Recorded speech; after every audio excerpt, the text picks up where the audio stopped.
अस्सलाम वालेकुम dear students. I hope कि आप बिल्कुल खैरियत से होंगे। नाइन्थ क्लास कंप्यूटर का हमारा जो आज का टॉपिक है वो है जी ट्रबल शूटिंग स्ट्रेटजीज। 4.2 आर्टिकल है जिसमें हम लोगों ने ट्रबल शूटिंग की डिफरेंट स्ट्रेटजीज को डिस्कस करना है। एक्चुअली अगर हम इसके बारे में बात करें स्ट्रेटजीज की, तो सॉफ्टवेयर और हार्डवेयर दोनों से रिलेटेड इशू जो है वो हो सकता है। हमें कोई भी एरर या बग्स क्रिएट अगर होती हैं या कोई भी अगर हमें इशू फेस करना पड़ता है, कोई एरर इनकाउंटर होता है, तो वो सिर्फ ऐसा नहीं कि सॉफ्टवेयर से रिलेटेड या सिर्फ ऐसा नहीं कि हार्डवेयर से रिलेटेड, दोनों इश्यूज आपके जो है वो वहां पे शामिल हो सकते हैं और हमें उसके अकॉर्डिंगली जो है वो ट्रबल शूटिंग करना पड़ता है। इट मीन्स दैट कि अगर कोई हमारा फिजिकली हार्डवेयर का कंपोनेंट खराब होता है तो ट्रबल शूटिंग रिपोर्ट हमें उसके बारे में भी सही बताता है। और अगर हमारे कोई एप्लीकेशन क्रैश कर गई है, एप्लीकेशन फ्रीज कर गई है, वो भी हम एग्जाम्पल में देखेंगे भी, तो उसके बारे में भी हमें रिपोर्ट करेगा। इट मीन्स दैट सॉफ्टवेयर का कवरेज भी देगा आपको, हार्डवेयर का भी। कौन? Trouble shooting. तो दोनों स्ट्रेटेजीज हमने डिस्कस करनी है, लेकिन पहला सेगमेंट हमारा होगा बेसिक सॉफ्टवेयर रिलेटेड इश्यूज। जो सॉफ्टवेयर से रिलेटेड इश्यूज हैं पर्टिकुलरली सिर्फ आज हम उनको डिस्कस करेंगे। खास करके उन्होंने दो प्रॉब्लम्स आपको दी है जी। एक है common software issues and solutions में चंद एक इश्यूज हैं हमारे पास सॉफ्टवेयर से रिलेटेड, या फिर एक नंबर 2 पे है जी रीस्टार्टिंग एंड शटिंग डाउन। क्योंकि इसमें हमारा जो है वो हार्डवेयर भी इन्वॉल्व होता है, तो इसलिए थोड़ी सी ये कैटेगरी जो डिफरेंट हो जाएगी। इन दोनों को डिस्कस करते हैं। सबसे पहले common software issues and solutions में हमारे पास सबसे पहला एक इशू है। उन्होंने एक इशू लिखा है, ठीक है। ये डिस्क्रिप्टिव क्वेश्चन होगा, इसकी प्रेजेंटेशन के हवाले से बहुत कंफ्यूजन होगी बच्चों को कि इसका अब अगर ये क्वेश्चन आएगा तो किस तरीके से आएगा और हम इसको लिखेंगे किस तरह से। तो क्वेश्चन किस तरह से आ सकता है जी? बहुत ही सिंपल है। वो आपको इशू देगा या इस प्रॉब्लम स्टेटमेंट को देगा और वो आपको पूछेगा कि इसका आंसर क्या, तो आपने इसका सोल्यूशन बता देना है, ठीक है। या फिर वो आपको कहेगा कि जी सॉफ्टवेयर से रिलेटेड क्या इश्यूज हो सकते हैं, सिर्फ उनके नाम बता दें, तो आपने सिर्फ नाम बता देने हैं। या फिर ओवरऑल आपको वो सॉफ्ट सीधी सी हेडिंग दे देता है कि जी बेसिक सॉफ्टवेयर रिलेटेड इश्यूज कौन कौन से हैं वो डिस्कस करते हैं। तो आप बेशक ये डायरेक्ट ये हेडिंग लिखे बगैर आप डायरेक्ट इसके ऊपर आ जाओ और ये दोनों इश्यूज लिखते हैं, उनके साथ सोल्यूशन भी लिख दीजिए, ठीक है। तो ये इस तरीके से क्वेश्चन आएगा। कोई इस तरह की कोई स्पेसिफिकली जो है वो आप कह सकते हैं कि डेफिनेशन नहीं आएगी, इस तरीके से क्वेश्चन वो कवर करेगा जैसे आपको बताया। खैर हम डिस्कस करते हैं जी। पहला इशू है वो कहता है जी एप्लीकेशन फ्रीजिंग। देखें, एप्लीकेशन फ्रीज होने से मुराद ये होता है कि हमारी एप्लीकेशन जो है ना वो हमें ठीक से रिस्पॉन्स नहीं कर रही। अब रिस्पॉन्स ना करने से मुराद क्या है या फिर ऐसा क्यों होता है वो जरा सुने। देखिए, application actually it is a type of a software. Software क्या होता है जी? जो सेट ऑफ इंस्ट्रक्शंस हम लोग कंप्यूटर को देते हैं, या दूसरी डेफिनेशन हम करते हैं कि जी जो लॉजिकल कंपोनेंट्स कंप्यूटर के जिनको हम टच नहीं कर सकते, फील नहीं कर सकते और वो फिजिकली एग्जिस्ट नहीं करते, उनको हम बोलते हैं सॉफ्टवेयर। सॉफ्टवेयर को हम दो कैटेगरीज में डिवाइड करते हैं, एक सिस्टम सॉफ्टवेयर और एक एप्लीकेशन सॉफ्टवेयर। अब हम बात कर रहे हैं पर्टिकुलरली किसी एक एप्लीकेशन की। लेट्स सपोज दैट हम फेसबुक की एप्लीकेशन की बात कर लेते हैं, ठीक है। अगर आप डेस्कटॉप एप्लीकेशन यूज कर रहे हो, उसके अलावा आप उसकी बात कर लो। आप कोई भी एप्लीकेशन यूज कर रहे हो और वो एप्लीकेशन फ्रीज होने से मुराद ये है कि वो रिस्पॉन्स करना बंद कर दिया उसने, मतलब वो आपको सर्विस नहीं दे रही। वहां पर बस स्क्रीन के ऊपर इस तरीके से ब्राउजिंग होती जा रही है, वो सर्कल्स आपको घूमता हुआ दिखाई भी देता है और एकदम से आपकी स्क्रीन जो है वो डल होती जाती है, डिम होती जाती है लाइट उसके ऊपर, ठीक है जी। आप कोई भी कर्सर से, माउस से अगर आप कोई भी लेफ्ट या राइट क्लिक करते हो तो वो ब्राउजिंग जो है उसमें आप समझ लीजिए कि इंक्रीमेंट होना शुरू हो जाएगा, लेकिन वो खत्म नहीं होगा। इवन इसके अलावा भी अगर हम कोई एप्लीकेशन, कोई प्रोग्राम, कुछ भी फाइल एक्सप्लोरर या मैनेजर वगैरह ओपन करने की कोशिश करेंगे तो वो भी ओपन नहीं होता। हमारा सिस्टम इवन वो सारा क्या कर देता है, स्टक कर देता उस वक्त पे। तो ये एक सिंपल डेफिनेटली हमने क्योंकि एक एप्लीकेशन चला रहे थे, उस एप्लीकेशन की वजह से ये हुआ है। रीजंस में से मैं डिस्कस कर दूं कि वहां पे रीजंस क्या हो सकती हैं। देखिए जी, सबसे इंपॉर्टेंट चीज तो ये कि रैम एक बहुत बड़ी वजह बनती है। जब रैम की मेमोरी आप यूज कर रहे होते हो, आपने कोई भी एप्लीकेशन ओपन की, आप कोई फाइल ओपन करते हो, कोई पिक्चर ओपन करते हो, तो वो चीज भाई आपकी रैम पे लोड होती है। मतलब जितनी भी उस चीज की मेमोरी होती है ना, उतना हिस्सा वो रैम का कंज्यूम करती है। लेट्स सपोज आपकी पिक्चर है, आप उसको ओपन करते हो, वो चाहे 1 बाइट क्यों ना ले या 1 MB क्यों ना ले, लेकिन उसने रैम का उतना हिस्सा अपने आप को ओपन करने के लिए लेना है। आसान लफ्जों में, मुझे इस वक्त एक जगह चाहिए खड़े होने के लिए। जैसे आप मैटर की, हम मादा की तारीफ करते थे, एक मैटर की डेफिनेशन हम करते हैं जिसमें हम कहते हैं कि जी जो भी चीज वेट रखती है, वजन रखती है और जगह घेरती है, ठीक है, anything that occupies the weight and the space, उसको हम कहते हैं कि जी ये क्या है, मैटर है। तो समझ लीजिए कि उस वक्त जो चीज आप ओपन कर रहे हो, सामने स्क्रीन पर देख रहे हो, वो चीज क्या करेगी, वो एक तरह का मैटर है। उसको, उसका एक वजन है और उस वजन के मुताबिक उसने एक स्पेस लेनी है, जगह घेरनी है। वो रैम पे जगह घेरती है।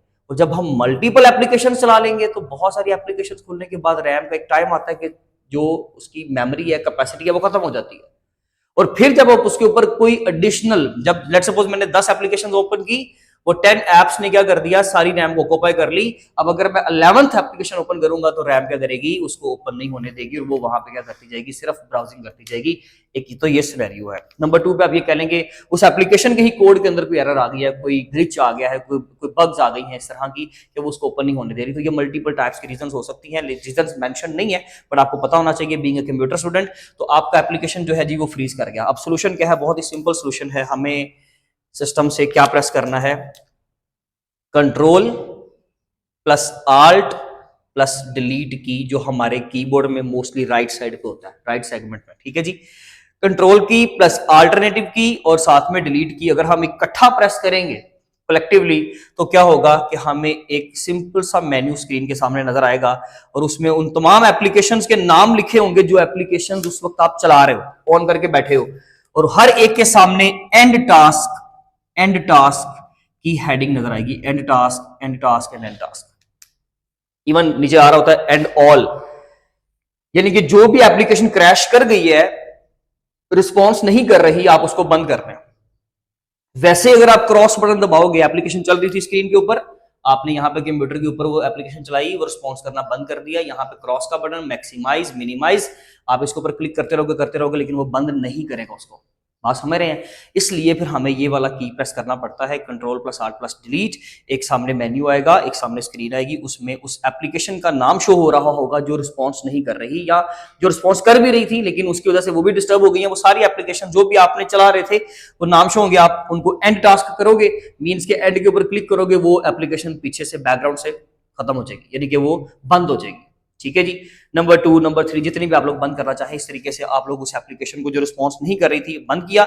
अगेन जब उसको चलाओगे, दोबारा से जब उसको आप ऑन करोगे, रीस्टार्ट करोगे, तो वो आपकी एप्लीकेशन ठीक से चलना शुरू हो जाएगी। मे बी नेक्स्ट टाइम उसके अंदर इशू नहीं आता, लेकिन डेफिनेटली अगर फिर आप इशू फेस करते हो तो फिर आपको क्या करना है, पहले ये स्टेप आपने रिपीट कर लिया, आपने ये स्टेप कर लिया, एंड कर दिया, एंड देन आप ये कि भाई उस एप्लीकेशन को दोबारा से नए तरीके से इंस्टॉल करें, अप टू डेट उसका जो है वो वर्जन इस्तेमाल करें, एंड देन आप उसको चला सकते हैं, then definitely we are good to गो।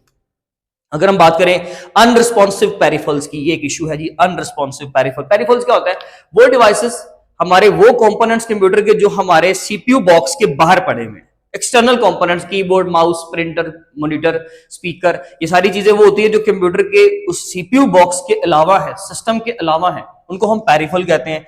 कोई भी पेरिफल डिवाइस अगर रिस्पॉन्स नहीं करती, तो क्योंकि ये एक्सटर्नल डिवाइसेस हैं भाई, इनका बाहर से सिंपल वो जो आपने इसकी जो तार लगाई हुई है, जो वायर अटैच की हुई है, जो स्विच लगाया हुआ है, आप सिंपली क्या करोगे, उसको पोर्ट से निकालोगे और बस उसको दोबारा से अनप्लग करने के बाद आप दोबारा से प्लग करोगे, वो चीज चलना शुरू हो जाएगी। और मोस्टली ऐसा होता है कि अगर लेट्स सपोज कीबोर्ड आपका ठीक से रिस्पॉन्स नहीं कर रहा, तो वो कनेक्शन में कोई मसला होता है कि हमने कनेक्टर ठीक से अटैच नहीं किया होता, हम उसको उतारेंगे उसकी केबल को, एंड देन जब हम दोबारा से उसको पोर्ट में अटैच करेंगे वो चलना शुरू कर देता है। इसी तरीके से same for the scanner and the printers. तो ये हमारा अनरिस्पॉन्सिव पेरिफल्स का आंसर ये होगा कि हम अनप्लग करके अपने डिवाइसेस को दोबारा से प्लग इन करेंगे। नंबर 2 पे हमारा जो सेकंड सेगमेंट है वो कहता है जी रीस्टार्टिंग एंड शटिंग डाउन। यहाँ पे वो एक तो रीस्टार्टिंग की इंपॉर्टेंस बताता है और फिर use of power button. Power button का क्या इस्तेमाल है, देखिए जी दोनों तकरीबन ऑलमोस्ट यहाँ पर एक ही थॉट के ऊपर वो उन्होंने ये चीजें लिखी हैं। जैसे कि सबसे पहले कहता है रीस्टार्ट करना। तो देखें अगर आपके कोई भी एप्लीकेशन ठीक से नहीं चल रही, कोई सॉफ्टवेयर ठीक से काम नहीं कर रहा, या हार्डवेयर का पेरिफेरल डिवाइसेस का आपको लगता है कोई जो है वो अनरिस्पॉन्सिव बिहेवियर शो हो रहा है, तो एट दैट टाइम आप क्या कर सकते हो कि उसको रीस्टार्ट कर दो सिस्टम को रीस्टार्ट करने से ये होता है कि जब वो दोबारा से एक बार फ्रेश बूटअप लेता है ना दोबारा से, तो अक्सर औकात ऐसा होता है कि बहुत सारे इश्यूज आपके वैसे रिजोल्व हो जाते हैं। ठीक है जी। तो ये हमेशा याद रखिएगा कि अनएक्सपेक्टेड और रैंडम एरर्स को कभी भी आप टेक्नोलॉजी में से माइनस नहीं कर सकते, ये चीजें हमेशा साथ रहेंगी। तो खैर जब आप उसको दोबारा से रीस्टार्ट करोगे तो बहुत सारी एप्लीकेशन जो है दोबारा से जब रीस्टार्ट लेती हैं, जब दोबारा से रैम के ऊपर उनकी फाइल्स लोड होती हैं, जब भी आप कंप्यूटर को ऑन करते हो ना, एक चीज याद रखिएगा, ये बहुत इंपॉर्टेंट क्वेश्चन है। आप जब अपने कंप्यूटर को ऑन करते हो उसको बोलते हैं बूट करना, बूटिंग प्रोसेस, यानी कि वो बूट करता है कंप्यूटर अपने आप को। बूट करने से मुराद क्या है यहाँ पे कि एक्चुअली वो रैम के ऊपर ऑपरेटिंग सिस्टम अपनी सारी फाइल्स को इसके ऊपर क्या करता है, लोड करता है। फिर जो प्रोग्राम आपने ओपन करने हैं वो भी रैम के ऊपर जब ओपन होगा, तो जब आपने दोबारा से रीस्टार्ट क्योंकि किया होगा तो वो सारा चीजें दोबारा से क्योंकि स्टार्ट होंगी, तो इसलिए इश्यूज जो है वो रिजोल्व हो जाएंगे। नंबर 2 पे इशू है using the power button effectively. अब देखिए जी पावर बटन का मतलब क्या होता है, क्या काम होता है, उसको जब हम वन टाइम प्रेस करते हैं फर्स्ट टाइम, तो हमारा कंप्यूटर एकदम से ब्लिंक करता है, लाइट्स ब्लिंक करती हैं, उसके बाद फिर दोबारा से वो जो है वो आप कह सकते हैं कि जी वो लाइट सारी ऑफ हो जाती हैं, एंड देन डेफिनेटली कंप्यूटर जो है वो अब आपका करंट तो ले रहा है लेकिन वो आपको डिस्प्ले नहीं देता। आप फिर दोबारा क्लिक करते हो, मोस्टली ऐसा होता है, दोबारा जब सेकंड टाइम क्लिक करते हो वो बूटिंग प्रोसेस स्टार्ट हो जाता है। पहले जस्ट सप्लाई आती है, देन बूटिंग प्रोसेस स्टार्ट होता है, और फिर अगर हम लोगों ने कंप्यूटर इस्तेमाल कर लिया और हमारी कोई एप्लीकेशन ठीक से रिस्पॉन्स नहीं कर रही, इवन आपका ये वाला कमांड भी काम नहीं कर रहा, बिल्कुल ही स्टक हो गई स्क्रीन, हर चीज बंद हो गई, अभी आप ब्लैंक हो गए हो, सामने स्क्रीन आ रही है, कुछ चल ही नहीं रहा, तो फिर हम क्या करेंगे, छोड़ देंगे इसको? ऐसा तो नहीं छोड़ सकते। तो हम सिंपली क्या करते हैं, पावर बटन का तब इस्तेमाल करते हैं, पावर बटन को हम कुछ सेकंड्स के लिए प्रेस रखेंगे, एंड देन जैसे ही वो सारी लाइट्स ब्लिंक होगी, एकदम से ऑफ हो जाएंगी, उस वक्त हम उसको छोड़ देंगे, यानी कि कंप्यूटर आपका शट डाउन हो गया। ठीक है जी, ऑफ कर दिया ना, सब कुछ खत्म कर दिया, शट डाउन कर दिया, रैम दोबारा से रिफ्रेश होगी इस तरीके से ब्लैंक।